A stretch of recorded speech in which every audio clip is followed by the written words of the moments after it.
আপনি 10 মিনিট কোনো মাতালের সাথে সঙ্গ দেন, আপনার কাছে মনে হইব আপনার জীবনে কোনো টেনশনই নাই। 9 মিনিট আপনি কোনো সাধু বা দানশীল ব্যক্তির সঙ্গ দেন, আপনার কাছে মনে হইব আপনার পৃথিবীর সবকিছু দান করে দেওয়া উচিত। 8 মিনিট আপনি কোনো নেতা বা টিকটকারের সঙ্গ দেন, আপনার কাছে মনে হইব আপনি জীবনের সবচেয়ে বড় ভুল করছেন পড়াশোনা কইরা। শুধুমাত্র 7 মিনিট আপনি কোনো লাইফ ইন্স্যুরেন্স কোম্পানির লোকের সাথে বসেন, আপনার কাছে মনে হইব আপনার মইরা যাওয়াটাই সবচেয়ে বেটার অপশন। 6 মিনিট আপনি কোনো ব্যবসায়ীর সাথে বসেন, আপনার কাছে মনে হইব আপনি জীবনে যা কামাই করছেন এগুলো আসলে কিছুই না। 4 মিনিট আপনি আপনার কোনো পছন্দের ভালো শিক্ষকের সাথে বসেন, আপনার কাছে মনে হইব ইস, আমি যদি আবার স্টুডেন্ট হইতে পারতাম।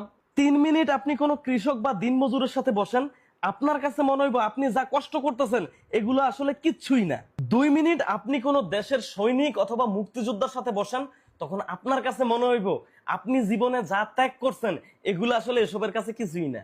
আর 1 মিনিট আপনি আপনার একজন ভালো বন্ধুর সাথে বসেন, আপনার কাছে আপনার জীবনটারে তখন জান্নাত মনে হইব। আর 1 মিনিটেরও কম সময় আপনি আপনার বউয়ের সাথে বসেন, তখন আপনার কাছে মনে হইব আপনি হইলেন দুনিয়ার সবচেয়ে অকর্ম, অলস, আওয়ারা, বেকার, নিকাম্মা, দুশ্চরিত্র, খারাপ মানুষ, বেপরোয়া, বোধাই, বলদ যদি কেউ থাকে ওইটা হইলেন আপনি।